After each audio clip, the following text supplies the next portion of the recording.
This is Fasna well, I am belong to Sky CC. आज मैं बात करती हूँ लोकसभा। संसद के दो सदन हैं, लोकसभा एंड राज्यसभा। हम बात करते हैं लोकसभा।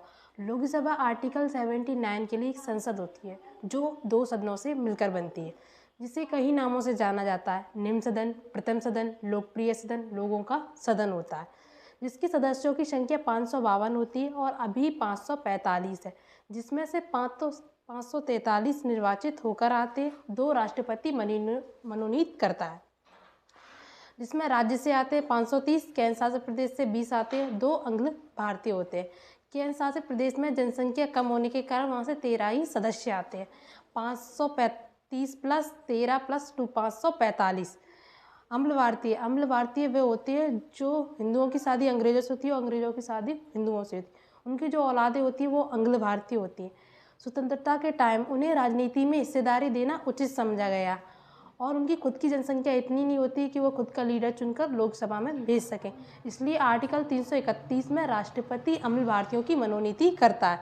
वह चुने गए सदस्यों में से अगर कोई अम्ल भारतीय नहीं होता तो राष्ट्रपति उसे चुनता है, और वह निर्वाचित चुनकर आ जाता तो राष्ट्रपति उसकी मनोनीति नहीं करता है। आर्टिकल 81, जिसमें परिसीमन आयोग का गठन किया जाता है। राज्यसभा विधानसभा सदस्यों की संख्या निर्धारित की जाती है। इसका गठन भी 4 बार हुआ, 1952 में, 1963 में और 1971 में, और 2002 में भी हुआ, जो मान्य नहीं है। 1971 में परिसीमन आयोग का गठन किया जाता है, जिसमें सदस्यों की संख्या निर्धारित की जाती है, जिसमें यह निर्धारित किया गया कि 545 सीटें ही रहेंगी। 1976 में 42वां संविधान संशोधन, जिसमें बहुत सारी बातें हटाई गई, जिसे छोटा संविधान भी कहते हैं और इसमें यह निर्धारित किया गया कि 2000 तक 545 सीटें ही रहेंगी।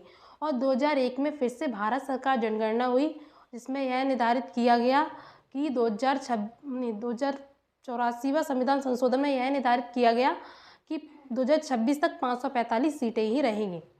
लोकसभा में एससी और एसटी के लिए आरक्षण। आर्टिकल 330 में 131 सीटों पर 84 एससी के लिए और 47 एसटी के लिए रखी गई।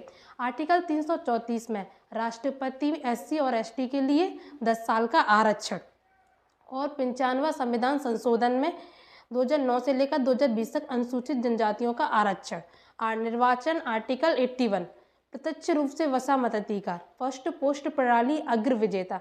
पहली लोकसभा का गठन 17 अप्रैल 1952 में हुआ था और पहली मीटिंग 13 मई को हुई थी।